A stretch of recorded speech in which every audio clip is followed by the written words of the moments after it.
Hola, ¿qué tal? Muy buenas noches. Mi nombre es Eric Magaña Ruiz. A continuación les comparto mi video en el que voy a hablar acerca de varios aspectos involucrados con la neurolingüística que aprendí en el programa de maestría en neurociencias aplicadas a la educación, particularmente en la asignatura de neurolingüística bajo la tutela y asesoría de la doctora Sonia. Bueno, primeramente comenzaré hablando acerca de qué es la neurolingüística. Es una disciplina eventualmente que se desprende de la lingüística y que se encarga de estudiar los mecanismos neuronales en el cerebro que controlan la comprensión, la producción y adquisición del lenguaje. Esto va a ser tanto hablado como escrito. Ajá, es decir, que va a tratar acerca de cómo es que nuestro cerebro almacena la información de los idiomas que aprendemos. En un inicio, pues de nuestra lengua materna, así como pues de lenguas extranjeras. Por otro lado, cabe señalar que la lingüística particularmente, bueno, la neurolingüística va a tener áreas más bien como subáreas en las que va a estudiar de manera muy específica el lenguaje. Estas áreas que también corresponden a niveles de organización de la lengua son los siguientes: fonética, fonología y morfología. La fonética va a tratar específicamente de estudiar los sonidos, pero a su vez la fonética lo va a hacer desde tres, digamos, trincheras o desde tres frentes, lo cual va a ser desde una perspectiva auditiva, que es aquella en la que se va a encargar de estudiar cómo ocurren los procesos de comprensión y de codificación de sonidos, y los va a asociar a una imagen y eventualmente también a una grafía. Hay una triangulación ahí. La otra va a ser la acústica. La acústica va más por el lado de cómo se analizan esos sonidos, como desde una perspectiva tal vez de la física, como longitudes de onda. Y la otra es una fonética articulatoria, es decir, cuáles van a ser la superposición que va a necesitar ciertas estructuras, ajá, del aparato fonoarticulador para generar los sonidos. Por otro lado, la fonología, que va a ser específica para cada idioma, esta va a estudiar cuáles combinaciones de sonidos son válidas y cuáles no, dependiendo del idioma. Entonces, todo esto tiene que ver, si se fijan, desde una perspectiva del lenguaje, pero desde cómo lo producimos. Ahora, ¿cómo es que se va a organizar o que se van a organizar las palabras en el lenguaje? ¿Qué posición tiene y demás? Eso lo va a estudiar la morfología. De hecho, también podemos decir que estos son niveles de la lengua: fonético, fonológico, morfológico, sintáctico, hasta llegar a un nivel discursivo. Dando continuidad con el abordaje de temas, viene la parte del recorrido histórico. Bueno, ¿en qué momento se empezó a hablar acerca de la lingüística? Perdón, de la neurolingüística, bueno, eventualmente pues también de la lingüística, ¿no?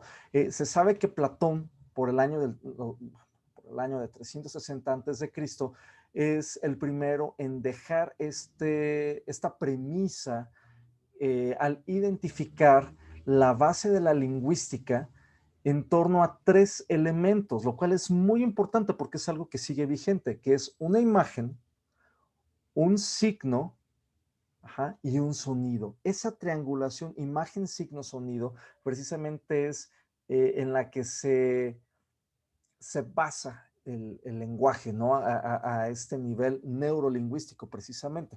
Hay otros aspectos más que se llaman elementos extralingüísticos, que tienen que ver con cuestiones de gestos, con cuestiones de tono y demás. Bueno, también se le conoce como elementos paralingüísticos, que también forman parte muy importante de nuestra comunicación, pero la base es esto.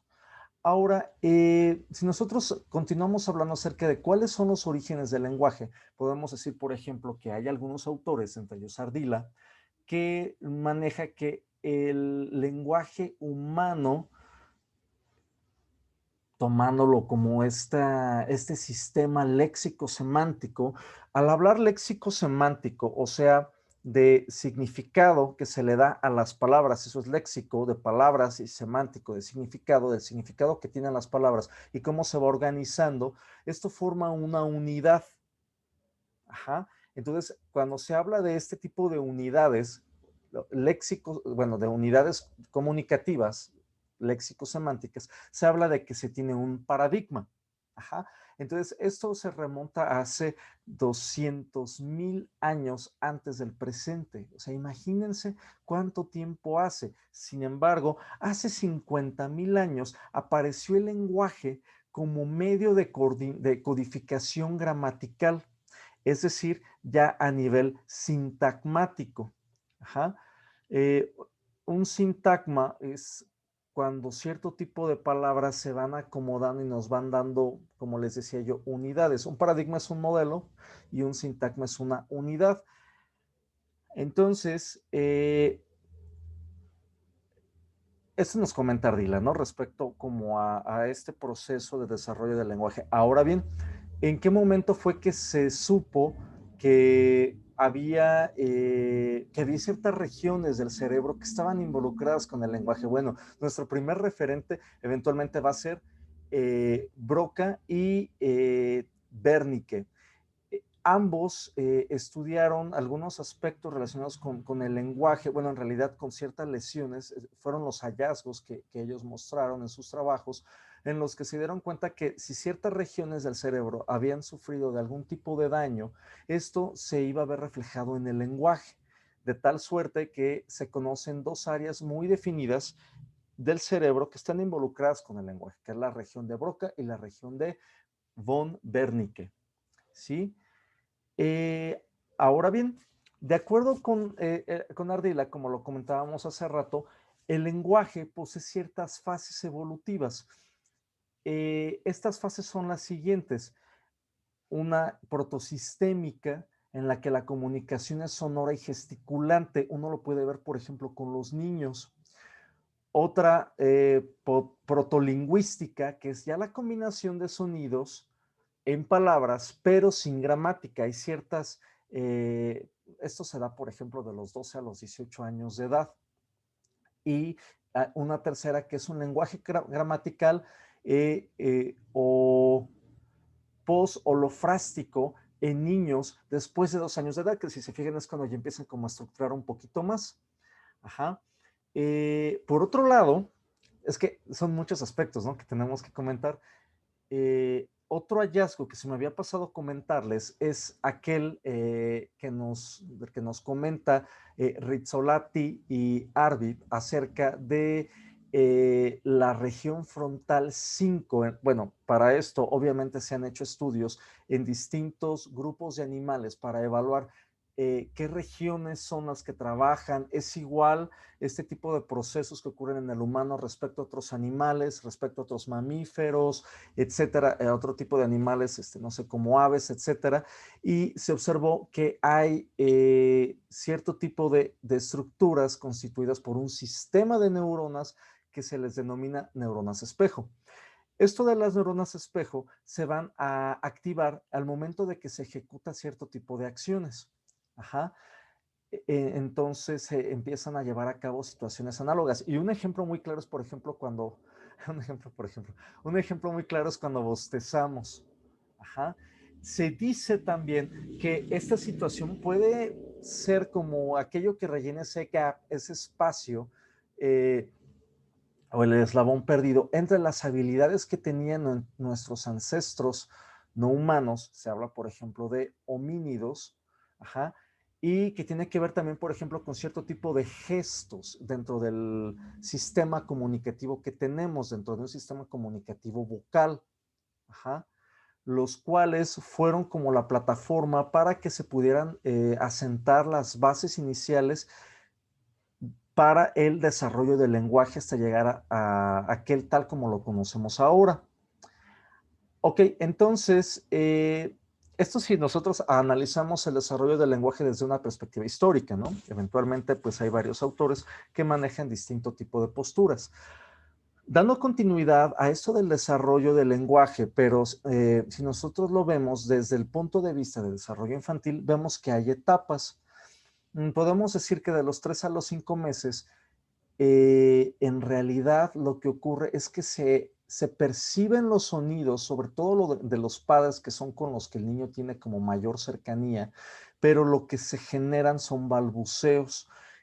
Por ahí ocurre la aparición de los primeros sonidos vocálicos, con los cuales se va a empezar a hacer una correlación de estados de ánimo o de emociones, ajá, y del llanto. Entonces, eso es de los 3 a los 5 meses. La siguiente etapa es de los 4 a los 7, cuando escucha y localiza sonidos y empieza un proceso de comprensión de los cambios emocionales de los padres. Empieza ya un poquito a ver esa imitación de sonidos, a aparecer sílabas, porque estos solamente eran sonidos vocálicos. Ajá. Algunos sonidos consonánticos se tiene el reporte de que aparecen de los 8 a los 10 meses más o menos. Obviamente esto no es en el sentido estricto, ¿no? Hay una preferencia también para escuchar cierto tipo de sonidos como las canciones de cuna. De los 10, bueno, de los 10 a los 16 meses más o menos, ya entonces se están generando reacciones a cierto tipo de sonidos con significados cercanos. Hay algunas, aparecen las primeras palabras espontáneas en los niños a los cuales se les empieza a añadir significado. Por ejemplo, ma, de mamá. Y trata de emitir son, y bueno, el niño, el bebé, empieza a tratar de emitir sonidos. De los 21 a los 24 meses, o sea, como ya los 2 años más o menos, hay una mayor, se tiene un mayor como dominio, bueno, no dominio, sino que se conocen ya bastantes palabras y empieza entonces a ocurrir un proceso de estructuración, pero simple, a través de vocabulario muy sencillo. No sé, de repente los niños dicen, mamá Bibi, o sea, mamá, refiriéndose a la persona, quiero el biberón, ¿no? Con la leche. Entonces ya empieza a ocurrir como este tipo de estructura ya que tiene que ver con una cuestión ya inclusive, pues obviamente ya no solo morfológica, bueno, ya no solo léxica, ni léxico-semántica, sino ya inclusive un poquito sintáctica, ¿no? De palabras. A partir de los 3 años se comprende alrededor de un 60, un 80% del lenguaje del adulto. Ajá. Y diferencias semánticas, diferencias de significados de palabras. Se domina alrededor de unas 200 palabras y a los 3 años. Ajá. Entonces ya hay oraciones simples de algunas palabras que ya va a empezar a llevar. Obviamente de los 4 a los 5 años, esto quiere decir cuando el niño ya está en la etapa de preescolar, ya ocurren conversaciones con adultos. Ajá. Y aquí la siguiente etapa, que es de los 6 a los 7 años, es cuando el lenguaje despega. ¿Por qué? Porque es cuando el niño comienza a ¿se acuerdan que hablábamos de una triangulación? Entonces, esta triangulación está dada precisamente porque ya el niño tiene, porque eso fue un proceso, ¿no? Que se llevó a cabo. El niño ya tiene los sonidos y de los sonidos ya se asociaron a una imagen que es el significante, como si nos apegamos, ¿no? A estos términos lingüísticos, al significante, pero ahora se le va a asociar a otra cosa que es a una grafía. O sea, el tipo de escritura, esto obviamente pues va a depender en función del idioma, ¿no? Por ejemplo, imagínense idiomas como el chino o como el ruso, como el árabe, pero el punto aquí es que esto nos conduce a cambios en el desarrollo del sistema nervioso central, en el desarrollo del cerebro, porque esto nos lleva a un proceso metacognitivo que se ve favorecido precisamente por el lenguaje. Entonces, eh, ¿qué más podemos nosotros mencionar al respecto? Hay ciertas etapas, como les comentaba, dependiendo del autor, que nos habla de este tipo de sucesos en el niño, pero yo creo que lo más importante es esto, cuando el niño se le empieza a enseñar a leer y a escribir, porque va junto, es una cuestión, es una amalgama de estos dos procesos, la lectoescritura, y favorece, como les decía, procesos cognitivos superiores o metacognitivos. Ahora, ¿qué hay respecto a la neuroanatomía ah, pues del lenguaje? ¿Cuáles son? Hace rato hablábamos de Broca y Wernicke, pero no especificamos qué regiones anatómicas. Bueno, de acuerdo con Barragán, es un autor que nos habla de esto, se incluyen zonas cerebrales del lenguaje, las cuales están constituidas por estructuras neuroanatómicas que corresponden a la corteza del hemisferio izquierdo, y estas comprenden los siguientes elementos: un córtex asociativo frontal. ¿Se acuerdan que el cerebro tiene estas regiones: frontal, parietal, temporal, occipital, etcétera? Entonces, un neurocórtex frontal asociativo o área de Broca, que comprende la parte opercular y triangular de la tercera circunvolución frontal. Esto manejándolo con los términos anatómicos, ¿no?, correspondientes. Hay un córtex asociativo temporal situado detrás del área auditiva primaria y una parte de la segunda circunvolución temporal. Esto entonces forma el área de Wernicke. Entonces, si se fijan, una es Broca, otra es Wernicke. ¿Se acuerdan que hablamos que estas eran las regiones que están relacionadas con el lenguaje? Y hay dos regiones de córtex asociativo multimodal que ocupan la conjunción temporoparieto-occipital, el gyrus supramarginal y el angular o pliegue curvo. Y esto es a lo que en concreto se le denomina la zona de Wernicke. O sea que hay una transición entre Broca y Wernicke, ¿no? Es lo que nos quiere decir. A las anteriores, bueno, a las estructuras anteriores se le suele añadir la zona del córtex sensomotor, que sigue a la parte opercular del gyrus pre y postcentral izquierdos, e igualmente se incluye también una estructura subcortical al fascículo arqueado que une la zona de Wernicke con la de Broca, que era lo que les comentaba. Para concluir este video, entonces me gustaría destacar cuál es la importancia de la neurolingüística en el aula. Es determinante totalmente. ¿Por qué? Porque el desarrollo del cerebro y de operaciones mentales superiores están muy vinculadas al lenguaje. Para ello, ya está muy bien estudiado que hay cierto tipo de actividades que van a conducir, además de la lectoescritura, que es como la punta de lanza, hay aquellas actividades que van a conducir al desarrollo de estas habilidades cognitivas. Es decir, que van a orientar al pensamiento del niño a ser crítico, debates. En un inicio, por eso, antes se criticaba mucho a los maestros de primaria que dejaban transcribir planas de los libros, pero en realidad, más allá de una actividad mecánica, cuando el niño estaba transcribiendo, estaba viendo la palabra, le estaba leyendo en su mente, era un proceso que es necesario. Luego de eso, que es como muy básico, viene el favorecer el pensamiento crítico, como les decía. Pero ¿cómo se hace esto en un niño? Por medio de cierto tipo de dinámicas, por medio de preguntas, cierto tipo de juegos.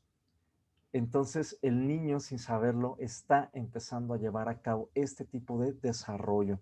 Entonces, para un docente en el aula, sobre todo uno que sea de educación básica, es muy importante que tenga manejo de este tipo de aspectos, porque lo va a llevar a, a fomentar en sus alumnos cierto tipo de procesos, ¿no? Y los va a ayudar además, porque acuérdense que ya el desarrollo, bueno, lo que uno observa en un adulto, el cómo es su lenguaje, el cómo se expresa, el cómo estructura, el cómo es su pensamiento, va muy ligado con este tipo de procesos. Y bueno, yo les agradezco mucho su tiempo. Pues sería todo por mi parte. Agradezco mucho a la doctora Sonia por ser tan gentil y por darnos tanto apoyo durante todo el curso. Muchas gracias, que tengan bonita noche.